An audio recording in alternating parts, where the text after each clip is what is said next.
तो दोस्तों digital India portal से यदि आप भी पैन कार्ड भरना चाहते हैं या फिर पैन कार्ड में कोई भी संशोधन करना चाहते हैं तो आज की ये वीडियो आपके लिए बहुत ही ज़्यादा हेल्पफुल साबित हो सकती है। तो नमस्कार दोस्तों, स्वागत है आपका हमारे YouTube चैनल राम विशाल CSC नारा पर।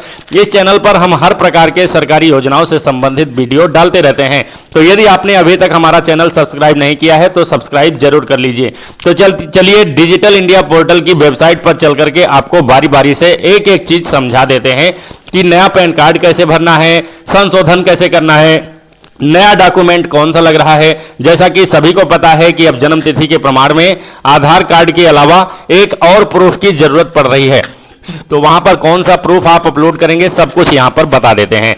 तो सबसे पहले आपको गूगल क्रोम पर टाइप करना है डिजिटल इंडिया पोर्टल। चलिए कुछ इस प्रकार से टाइप करेंगे डिजिटल इंडिया पोर्टल। आपके सामने कुछ इस प्रकार से पहली वाली वेबसाइट आ जाएगी। इसी वेबसाइट पर आपको क्लिक कर देना है। डिजिटल इंडिया पोर्टल पर क्लिक करते ही आपके सामने डिजिटल इंडिया पोर्टल की आधिकारिक वेबसाइट खुल जाएगी। इसका लोगो ये है दोस्तों, इसी प्रकार का लोगो दिखाई पड़ता है, DIP लिखा हुआ है। तो ये है डिजिटल इंडिया पोर्टल। अब इस पोर्टल का आपके पास ID व पासवर्ड होना चाहिए। यदि नहीं है तो आप यहां से लॉगिन बटन पर क्लिक करेंगे। चलिए हमने लॉगिन बटन पर क्लिक कर दिया है। जैसे ही लॉगिन बटन पर क्लिक करेंगे अब आपसे ID और पासवर्ड कैप्चा मांगा जाने लगेगा, लेकिन हो सकता है आपके पास इसकी ID ही ना हो। तो इसके लिए आपको यहां पर रजिस्टर का बटन है, इसी पर क्लिक कर देना है। जैसे ही रजिस्टर बटन पर क्लिक करेंगे अब आपके सामने एक पॉपअप आएगा, इसको नहीं कर देना है या हाँ कर देना है, आप जो भी चाहें कर सकते हैं। आपके सामने ये वाला पॉपअप आएगा, इसको हाँ कर देना है। जैसे ही हाँ करेंगे आप देखेंगे तो अपने रजिस्ट्रेशन की स्थिति जानने के लिए यहाँ क्लिक करें। यदि आपने पहले से रजिस्ट्रेशन किया हुआ है और उसकी ID भूल गए हैं तो यहाँ पर क्लिक कर सकते हैं। और यदि आपको फ्रेश रजिस्ट्रेशन करना है तो ये देखिए लिखा है फ्रेंचाइजी रजिस्ट्रेशन फार्म। यह है फार्म आपका दोस्तों। यहाँ पर नाम अपना डालेंगे, ईमेल ID अपना डालेंगे, मोबाइल नंबर डालेंगे, पूरा एड्रेस डालेंगे, सिटी डालेंगे, पिन कोड डालेंगे, अपना स्टेट यहाँ से सेलेक्ट करेंगे। उसके बाद रिटेलर्स शॉप नेम, अपनी दुकान का नाम यहाँ पर डाल देंगे या फिर आप अपना ही नाम यहाँ पर डाल सकते हैं। उसके बाद यहाँ पर फोटो एक अपलोड करना होता है। फोटो कौन से अपलोड करना है? Upload photo with Aadhaar card only JPG। देखिए कुछ इस प्रकार से यहाँ पर आपको आधार कार्ड लेकर के कुछ इस प्रकार से खड़े होना है और सेल्फी लेना है। कुछ इस प्रकार से आपको फोटो खींच करके अपलोड करना है और JPG फॉर्मेट में अपलोड करना है, 3 MB के अंदर अपलोड करना है। अब यहाँ पर नोट में दिया हुआ है, यहाँ पर आपको आधार कार्ड अपने हाथ में लेकर फोटो खींचकर अपलोड करनी है कुछ इस प्रकार से, जिसमें आपकी शॉप की फोटो भी आना चाहिए। ध्यान रहे फोटो में आपका आधार कार्ड सीधा और पढ़ने योग्य होना चाहिए। कुछ इस प्रकार से आपका आधार कार्ड होना चाहिए, पीछे बैकग्राउंड में आपकी दुकान का फोटो होना चाहिए, दुकान होनी चाहिए और यहाँ पर आपको फोटो शूट करके अपलोड करना है। उसके बाद नीचे लिखा हुआ है रजिस्ट्रेशन हियर, तो यहाँ पर आप क्लिक करेंगे तो रजिस्ट्रेशन आपका हो जाएगा और आपके ईमेल पर एक ID भेज दी जाएगी। जब आपको ID मिल जाए तो आपको फिर से लॉगिन बटन पर क्लिक करना है और यहाँ पर अपनी ID डालना है। उसके बाद यहाँ पर आपको पासवर्ड डालना है। तो चलिए हमारे पास ID पासवर्ड पहले से उपलब्ध है, हम यहाँ पर डाल लिए हैं। और ये वाला कैप्चा कुछ इस प्रकार से -+ वाला कैप्चा रहता है, तो कुछ इस प्रकार से इसमें से घटाना है। तो हमने घटा करके उत्तर यहाँ पर लिख दिया है, यही हो गया हमारा कैप्चा। अब इसके बाद साइन इन बटन है, इस पर क्लिक कर देंगे। जैसे ही साइन इन बटन पर क्लिक करेंगे अब आपके सामने एक पॉपअप आएगा, इसको कट कर देना है। अब आपको यहाँ पर जानकारी के लिए बता दें, सर्विसेज में आप देखेंगे तो यहाँ पर पैन कार्ड, बिजली bill, mobile recharge, DTH recharge, ITR, GST, online job portal, इतनी सारी सेवाएं यहाँ से आप दे सकते हैं अपने ग्राहकों को। तो चलिए यहाँ पर सबसे अच्छा ऑप्शन है पैन कार्ड। ज़्यादातर यहाँ पर पैन कार्ड की सुविधा ही उपलब्ध है। तो यहाँ पर पैन कार्ड सर्विस लेने के लिए आपको जानकारी के लिए बता दें, PCW रुपया यहाँ पर 107 रुपया होना चाहिए। प्रति पैन कार्ड के लिए आपका यहाँ से 107 रुपया चार्ज होगा। तो यहाँ से आपको ऐड मनी पर क्लिक करना है और उसके बाद कुछ इस प्रकार का फॉर्म खुलेगा। यहाँ पर आपको अमाउंट भर देना है, प्रति पैन कार्ड 107 रुपये। यदि आपको 2 करना है तो 214, 3 करना है तो 321। कुछ इस प्रकार से आपको पैन कार्ड का फीस यहाँ पर पहले से जमा करना होगा। जैसे यहाँ पर 107 रुपये हमने भर दिया है। अब नीचे बटन है चेकआउट का, जैसे ही चेकआउट बटन पर क्लिक करेंगे अब आप देखेंगे तो एक QR कोड आ जाता है। अब इसी QR कोड पर आपको पेमेंट फोन पे या गूगल पे से या फिर किसी भी UPI ऐप से स्कैन करके इसी QR कोड को स्कैन करके पेमेंट कर देना है। जैसे ही आप पेमेंट करेंगे आपका पेमेंट यहाँ पर जमा हो जाएगा और पेमेंट आपका तुरंत ही वहां पर दिखाई देने लगेगा। तो चलिए हम अभी पेमेंट नहीं करेंगे क्योंकि हम अभी आपको समझाने के तौर पर यह वीडियो बना रहे हैं। तो यहां पर जैसे ही पेमेंट करेंगे यहां पर पेमेंट आपका दिखाई देने लगेगा तुरंत ही। उसके बाद आप सर्विसेज में जाएंगे और पैन कार्ड का ऑप्शन चूज करेंगे। चलिए हम पैन कार्ड पर दबा ही देते हैं। अब जैसे ही पैन कार्ड पर क्लिक करेंगे आपके सामने दो ऑप्शन दिखाई देगा, NSDL और UTI। तो आपको जानकारी के लिए बता दें, सबसे अच्छा ऑप्शन है यहाँ पर NSDL। आप ज़्यादातर NSDL का ही यूज करें, यहाँ पर बहुत अच्छी सर्विस है NSDL की। तो जैसे ही NSDL पर क्लिक करेंगे अब आप देखेंगे तो सबसे पहले ही नोटिफिकेशन आ गया है। आपको बता दें DOB प्रूफ में कोई भी गवर्नमेंट ID जिसमें जन्म तिथि है वो चल जाएगी, जैसे आयुष्मान कार्ड, आभा कार्ड, श्रम कार्ड आदि सारी डॉक्यूमेंट यहाँ पर चल जाएगी जन्म तिथि के तौर पर। तो चलिए यहाँ से इसको कट कर देते हैं। उसके बाद अब आपको बता दें जानकारी के लिए, इस लाइन में देखें आप ध्यान से, तो यहाँ पर आप देखेंगे तो न्यू पैन फार्म डाउनलोड, यहाँ से आप पैन का फार्म डाउनलोड कर सकते हैं। जैसे क्लिक करेंगे आपके पास फार्म कुछ इस प्रकार से दिखाई देने लगेगा।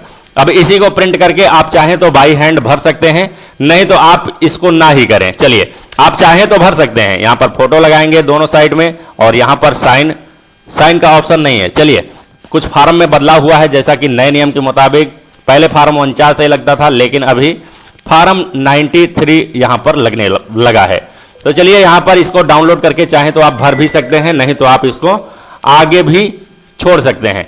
चलिए अब इसके बाद आप देखेंगे तो न्यू पैन कार्ड फार्म यहां से भर सकते हैं, आप ऑनलाइन कर सकते हैं। इस पर क्लिक करेंगे, जैसे यहां पर क्लिक करेंगे अब आप देखेंगे तो कुछ इतने प्रकार के आप पैन कार्ड यहां से बना सकते हैं। Individual personal pan card, personal pan card कोई भी यहां से किसी का भी आप बना सकते हैं। फर्म पैन कार्ड, गवर्नमेंट और कई प्रकार के ऑप्शन है यहाँ पर। तो सबसे अच्छा ऑप्शन है यदि आप खुद का या किसी का भी ग्राहक का पैन कार्ड बना रहे हैं तो इंडिविजुअल पैन कार्ड पर क्लिक करेंगे। यहाँ पर क्लिक करने के बाद कभी कभी यहाँ पर पॉपअप आता रहता है, पॉपअप को कट करते रहना है, उससे कोई लेना देना नहीं है। जैसे ही आप pan card new pan card पर क्लिक करेंगे अब आपके सामने न्यू पैन कार्ड का फॉर्म खुल जाएगा। देखिए पूरा फॉर्म खुल चुका है। अब इसी फॉर्म को आपको भरना होगा। तो चलिए हम आपको बारी बारी से समझा ही देते हैं नए नियम के मुताबिक आपको कैसे भरना है। यहाँ पर इंडिविजुअल लिखा है, इसको ऐसे ही रहने देना है, डेट भी ऐसे ही रहने देना है। सिटी में आपको अपना जिला सेलेक्ट कर लेना है, आपका जो भी जिला है यहाँ से सेलेक्ट कर लेंगे। जैसे ही जिला सेलेक्ट करेंगे एरिया कोड अपने आप रिफ्लेक्ट होता रहेगा, उसी को आपको क्लिक करेंगे। उसके बाद एओ कोड भी अपने आप दिखाई देगा, उसको भी क्लिक करेंगे। रेंज कोड भी अपने आप दिखाई देगा, उसको क्लिक करेंगे। एओ नंबर भी अपने आप दिखाई देगा, उसको क्लिक करेंगे। उसके बाद यहाँ पर टाइटल सेलेक्ट करेंगे। टाइटल में श्री पुरुषों के लिए, लड़कों के लिए, यदि किसी पुरुष वर्ग का आप पैन कार्ड भर रहे हैं तो श्री लगाएंगे, और यदि विवाहित महिला का बना रहे हैं तो श्रीमती क्लिक करेंगे, और यदि अविवाहित स्त्री का, अविवाहित लड़कियों का बना रहे हैं आप कुमारी लिखेंगे। कुछ इस प्रकार से श्री, श्रीमती, कुमारी आप सेलेक्ट करेंगे। उसके बाद first name, middle name, last name, Aadhaar card में जैसा भी नाम है वैसा ही यहाँ पर लिख देना है। फर्स्ट नेम है तो फर्स्ट नेम, मिडिल भी है तो मिडिल, नहीं जो भी नहीं है उसको आप खाली छोड़ सकते हैं।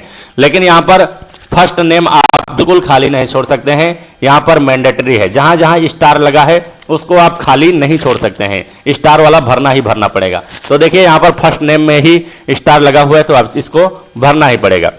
और जैसे यहाँ पर नाम भरे, जो भी नाम आप भरे रहेंगे नेम ऑन कार्ड अपने आप आ जाता है, यहाँ पर आपको कुछ नहीं करना होता। चलिए जेंडर भी अपने आप यहाँ पर सेलेक्ट रहता है, जैसे यहाँ पर टाइटल सेलेक्ट करेंगे उसी हिसाब से यहाँ पर जेंडर अपने आप आ जाता है।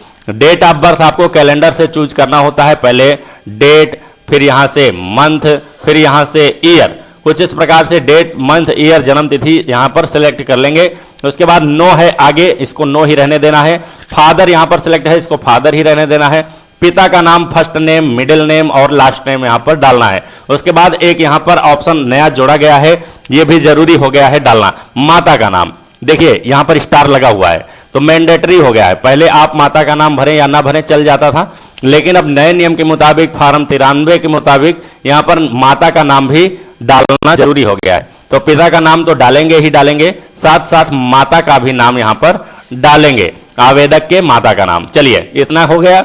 इसके बाद रेसिडेंस एड्रेस यहाँ पर सिलेक्ट है अपने आप, इसको ऐसे ही सिलेक्ट रहने देना है। और उसके बाद रेसिडेंशियल एड्रेस यहाँ पर पूरा फिलअप करना है, फुल एड्रेस भरना है, ताकि आपके पते पर जो भी एड्रेस दें आप उसी पते पर पैन कार्ड आसानी के साथ पहुंच सके। तो यहाँ पर डूअर, यहाँ पर अपना मकान नंबर हो तो मकान नंबर डाल देंगे, यदि कुछ भी नहीं है तो आप अपने गांव का नाम डाल देंगे, यहाँ पर अपने पोस्ट का नाम डाल देंगे, यहाँ पर आप बड़ी पोस्ट ऑफिस का नाम डाल देंगे, चाहे आप तहसील का नाम डाल देंगे, यहाँ पर आप अपने ब्लॉक का नाम डाल देंगे, यहाँ पर जिला, यहाँ पर स्टेट सेलेक्ट कर लेंगे, उसके बाद यहाँ पर पिन कोड अपना डालेंगे। कंट्री में इंडिया अपने आप सेलेक्ट है, इसको ऐसे ही रहने देना है। टेलीफोन ISD कोड, अब ध्यान दीजिए यहाँ पर इंडिया सेलेक्ट है, ऐसे ही रहने देना है। यहाँ पर मोबाइल नंबर डालना है, ईमेल ID अपने आप भरी हुई है या फिर आप इसको चेंज भी कर सकते हैं, जो ईमेल ID चाहें वो आप भर सकते हैं। उसके बाद आधार नंबर यहाँ पर डालेंगे आवेदक का, यहाँ पर नेम एज पर आधार अपने आप आ जाएगा, या फिर नहीं आता है तो आप भर भी देंगे। जैसे यहाँ पर आधार नंबर डालेंगे ये ऑप्शन हो सकता है खुल जाए, खुलते यहाँ पर नेम एज पर आधार भर देना है, जो भी नाम आधार कार्ड में है वही नाम भर देना है। चलिए, सोर्स ऑफ इनकम में नो इनकम सेलेक्ट है, इसको ऐसे ही रहने देना है। आगे देखेंगे आप तो आधार कार्ड इसमें सेलेक्ट है, ID प्रूफ में रहने देना है, इसको ऐसे ही। एड्रेस प्रूफ में भी आधार कार्ड सेलेक्ट है, रहने देना है। Which of this document date of birth के प्रूफ के तौर पर आप क्या देना चाहते हैं, इतने सारे डॉक्यूमेंट आप यहाँ पर दे सकते हैं। जन्म तिथि के तौर पर तो सबसे पहले है जन्म प्रमाण पत्र, यदि आपके पास जन्म प्रमाण पत्र है आवेदक के पास तो आप जन्म प्रमाण पत्र सेलेक्ट कर सकते हैं। या फिर पेंशनर है आवेदक तो pension payment order, PPO number, PPO order होता है एक पर्ची, सरकारी सर्विस वाले, नौकरी वाले जो पेंशन पाते हैं उनका होता है ये PPO पेंशन पेमेंट ऑर्डर, वो लोग। मैरिज सर्टिफिकेट, यदि शादी का प्रमाण पत्र है आपके पास तो वो अपलोड कर सकते हैं। 10वीं का मार्कशीट है तो वो अपलोड कर सकते हैं। ड्राइविंग लाइसेंस है तो वो अपलोड कर सकते हैं। या फिर कुछ भी नहीं है तो एफिडेविट आप बनवा सकते हैं अपने तहसील से मजिस्ट्रेट के द्वारा, बिफोर ए मजिस्ट्रेट, हाँ मजिस्ट्रेट के द्वारा प्रमाणित एक एफिडेविट बनवा सकते हैं। 10वीं का मार्कशीट लगा सकते हैं। वोटर ID कार्ड यहाँ पर लगा सकते हैं।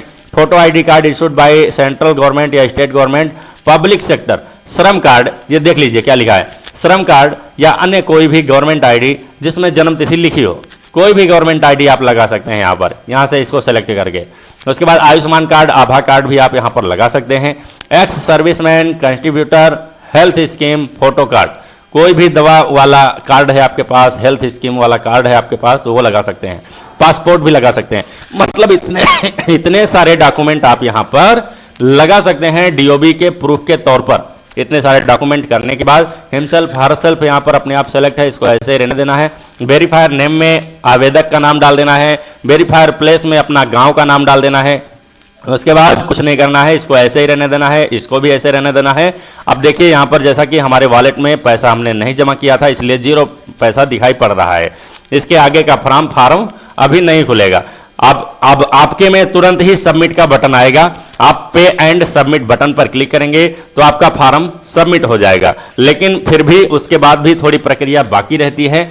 उसका वीडियो पूरा अप्लाई कैसे करें उसका भी वीडियो मैं एंड स्क्रीन में दे रहा हूं। पूरे वीडियो के लास्ट में आपको वो वीडियो मिल जाएगी, उस पर क्लिक करके आप पूरा फॉर्म कैसे भरें वो देख लेंगे। मैंने लाइव भर के उस फॉर्म में दिखाया हुआ है। तो चलिए दोस्तों, आशा करता हूं कि इस वीडियो से आपको बहुत कुछ सीख मिली होगी डिजिटल इंडिया पोर्टल से संबंधित। आशा करता हूं कि वीडियो बहुत पसंद आया होगा। यदि वीडियो पसंद आया है तो लाइक कर दीजिए। यदि चैनल पर नए हैं तो चैनल को जरूर सब्सक्राइब कर लीजिए, क्योंकि हम इसी प्रकार की जानकारी आपको इस चैनल पर देते रहते हैं और आगे भी देते रहेंगे। तो चलिए दोस्तों, बाय बाय। मिलता हूं आप सभी दोस्तों से किसी नेक्स्ट वीडियो में। तब तक के लिए बहुत बहुत धन्यवाद। जय हिंद दोस्तों।